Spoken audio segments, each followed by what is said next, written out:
Hey guys, and welcome back from a long break. This video I want to make today is about uh, both Jordan Peterson, now that he's back, and a very interesting interview that Michaela did with her mom, Tammy. And so that's the one I want to start with and just kind of ramble on through it from there. Let's finish this off by the last couple of years and even the few years before that, really since 2016, not that me being sick was a picnic or anything, but really since 2016, things have been very stressful. And then you got really sick and dad got really sick, and you've managed to stay incredibly, I don't really like using the word grounded, but you've managed to stay incredibly grounded. And I would say, just from the outside, you look like you're in better shape now after what would give some people PTSD. You look like you're in better shape than you were before this. I'd say I am in better shape. Yeah, and it's quite obvious from the outside. So how, just to wrap it up, because I know we're running out of time, do you have suggestions for people? Because people go through such horrible things. Like, how do you survive these things, or try and make them make you stronger instead of crush you down? Well, when I was first diagnosed with cancer, they told me it was treatable. And so I thought, okay, it's treatable. I'll just do this and move on. And so I came home from Australia. I had surgery. 6 weeks later, I was walking from, Midtown to the lakefront and back. I was in good shape. Now, it should be noted here that when she says she came back from Australia, she was with Jordan on most of his year-long tour that he did for his book, and um, and this is what she's talking about. They're coming back from that leg of the trip in Australia, and if you haven't seen any of those videos, where he's doing lectures on his 12 Rules for Life book, I highly suggest that you watch some of those. Then I went to my 6-week doctor's appointment, and they told me, actually, no, we were wrong. What you have is a type of cancer that's we never see because everybody dies so fast. You're going to die in 11 months. If we have to do surgery like right now, and there's no chemo or we don't know how to treat this. So all we're going to do is take your kidney out and all your lymph out and hope for the best. And I thought, oh, I'm going to die. Okay, well, I'm 57 or something. I can't remember quite how old I was. That's not too bad, because I've had quite a bit of cancer in my family, so people have died young. And I thought, okay, I'm going to be one of the people who die young. I can understand that. It happens. And then I came home and I went to tell you and Julian, and I thought, oh, wait a minute. This isn't about me. Whether I decide, it's not up to me to decide my fate. This may be my first mature thought in my life. My life isn't about me. It's about the service that I give to the people around me.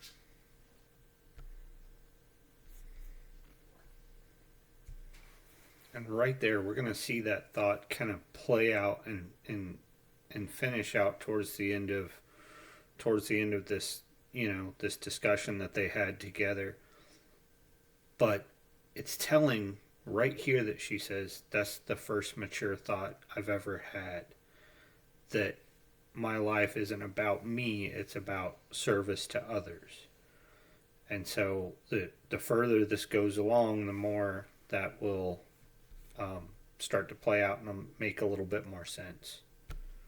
And that's what my life is for. And that's what my life's for now. Like, as far as I'm concerned, I died and came back to life. So, and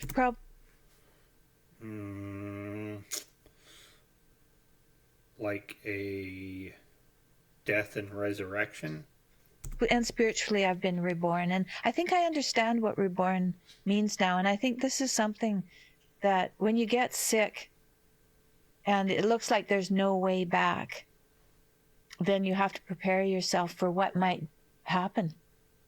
And I was put in a position where I was at the mercy of medicine and luck, really.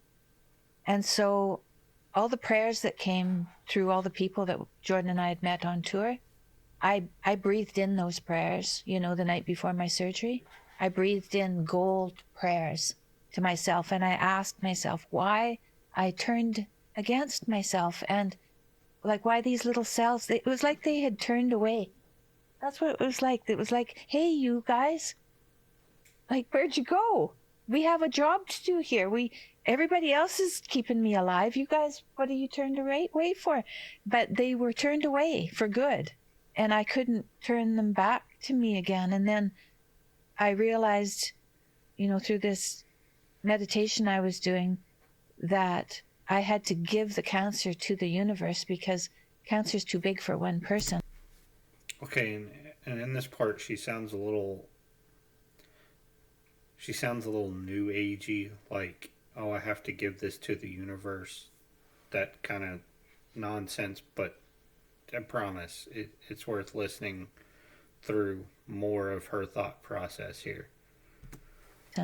And so after that moment, anybody who would offer me any prayer or any relief of any kind, or just a smile or anything, I would take it. I would take it and bring it to myself. And I realized that I wasn't doing it exactly for me. I was doing that to survive so that I could be someone who could be of service to Jordan, right? Be of service to you, be a grandmother for my grandkids. So I had these other things in my life that were important, and maybe I was going to die, but I was going to do whatever I had in my power to do to stay alive. And really, prayer was a big part of what I did. I had a very good friend come to the hospital when I was in the hospital for 5 weeks. Every day she came at 10 in the morning, and we prayed for 2 hours a day. And I just cried and told her my life story, really, and prayed. And I still pray every day. She taught me the rosary, and I'm not Catholic, but she taught me the rosary.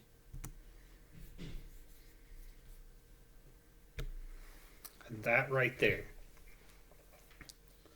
goes back to the Jordan and Pajot conversation, right?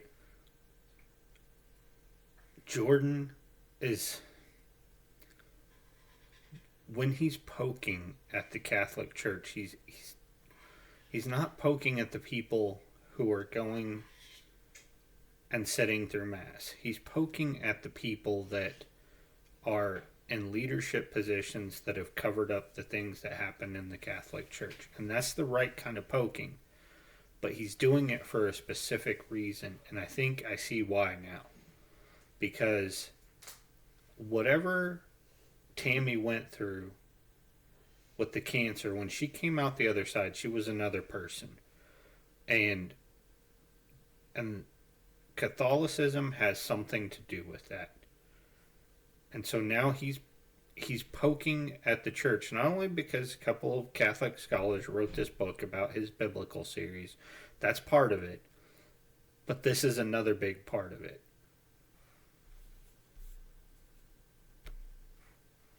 And I memorized it, and I read about it, and I understand it, and I pray it every day to start my day. And I meditate every day to start my day, and my intention always is thy will be done. I'm in service for God's will, and that doesn't mean that I'm not taking part in life. I am, but I'm not the person who's making the decisions. I'm not playing God. anymore. I'm not going to be the person who says yes or no. I'm the person that says, what can I do to help? And so then the things that I see to be helpful, I know are the things that are good. Otherwise, I can't tell. If I'm trying to make something happen and it's not happening easily, then my intention isn't with what's right. So I have to pause. When I think something has to be done, I have to pause and see it start to appear to me. I'm so bad at that. It's really takes a lot of, takes, Patience? And yes, you are bad at it, Michaela, because you're a lot like your father, who is the type of person that wills things into existence on their own. And that's obviously a hard thing to give up. lot of patience and trust. And trust, you know, when you don't have trust, then you are playing with. So in the 12-step program, the second step is the step that you choose to have God in your life. And that's trust. To admit to yourself that you are going to give up control and you're going to trust yourself with a part of you that has is a higher power, a part of you that is all knowing, that you're going to wait, be patient, and be open to seeing that manifest.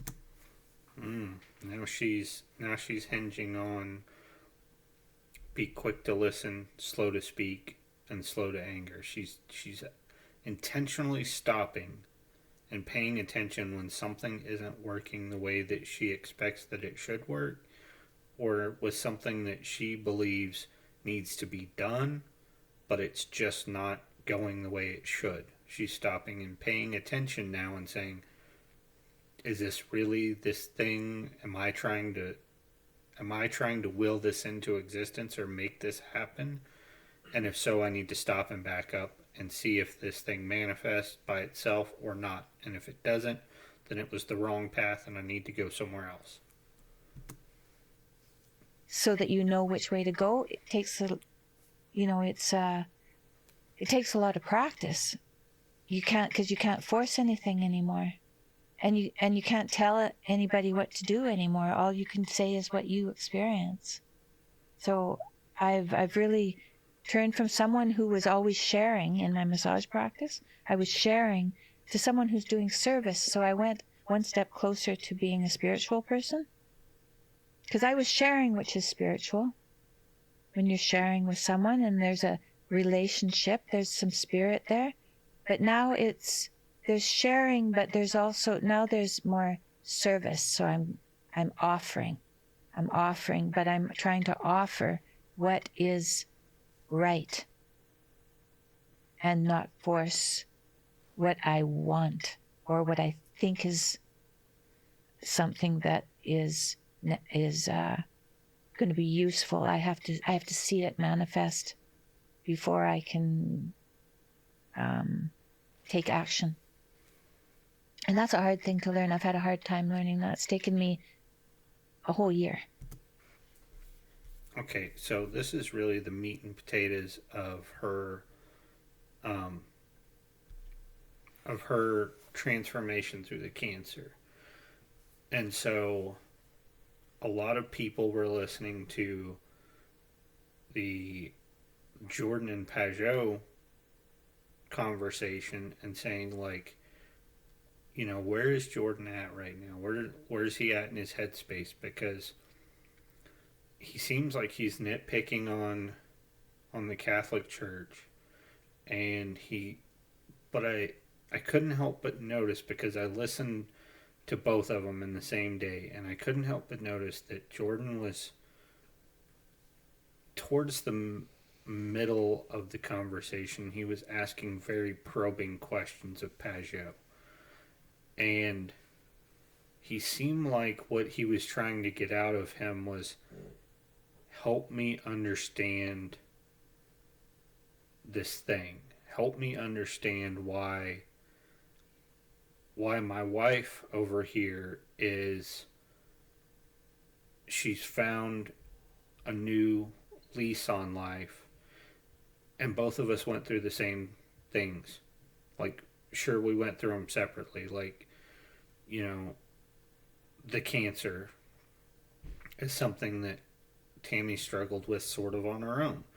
And then she was not well enough to be in the medical facilities that Jordan was in. So that got put a lot on Michaela and her husband. And so Jordan had to go through a lot of that on his own without his wife there. And it didn't strike me until I was listening to this one that I had to stop and say, wait a minute. He recorded this one with Pageau on February 14th. And he said, I've only been home for a couple months now. The court, if we're speaking Peterson, a couple months could have been 3 months by that point. But he says, I've only been home a couple months, and this is where I'm at. And it got me to thinking, but she's been home longer than you have. And you were going through this alone because she couldn't be there with you. So when you came home, this person is not the same person that was there when you got sick and had to leave. This is a different person. And now you're left wondering, what the heck happened? And then on top of that, here's the rosary. She's praying it every day. And she's turned a new lease on life, but you haven't. And you can't quite figure out what the differences are. How could she go through this and come out one way, and you go through it and you're coming out a different way? But I don't think all hope is lost, because I listened to his interview with Tim Ferriss, and I'm going to play those clips because some good things came out of his interview with him that I've never quite heard from him before, and I'm wondering how much of this is an influence from Tammy. So I'm going to play those and see what we think.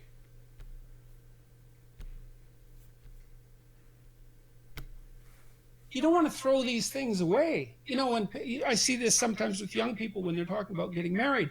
We don't need to get married. We don't need a piece of paper. It's like, really? That's the depth of thought you've put into this? It's like you're not going to mark this permanence with conscious awareness and social celebration and the sanction of your community and a beautiful ceremony? That's just nothing? You're going to let that go? Well, what are you going to replace it with? Nothing. Huh.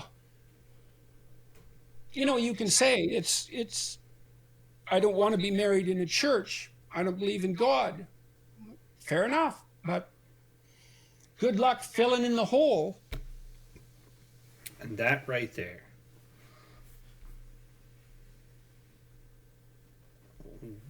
what is he really trying to say? Good luck filling in the hole. What does he mean by that? What he means is there's a gap there, and it's not going to be so easily filled by something else. So he's saying, good luck filling that in if you want to go that route. To which I say, you're absolutely right, Jordan. Good luck. Because you're feeling that right now. And there's nothing in between there so far.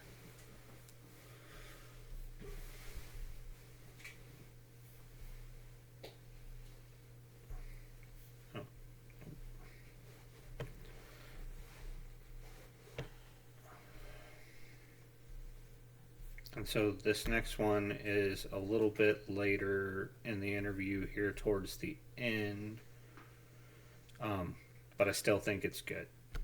Oh, and classically, in at least in some strains of Christian thinking, conscience is associated with Christ or with the Holy Spirit. It's the voice of God within.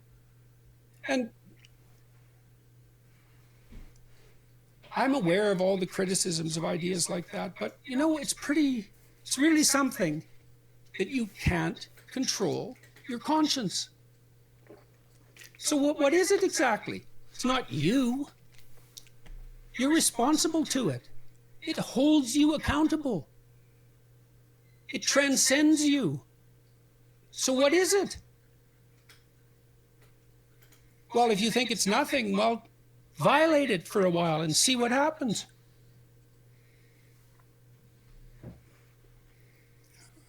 So, I hope what I wrote in. And again, I would say that's exactly right, Jordan. What is it? And you just alluded to it right there. It is God within you. You can't argue with it. You're subject to it, like it or not.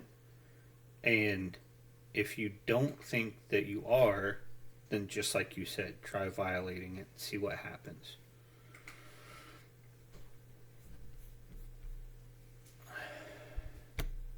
So, to sum it up, I would say that's the best that you're going to get from Jordan at this point, right? That's where he's going to camp out for right now, because he's looking for a logic-based answer to his problem, and he's not going to find it anytime soon. But that's what I have for this one, guys. Let me know what you think and leave it in the comments. Thanks for watching.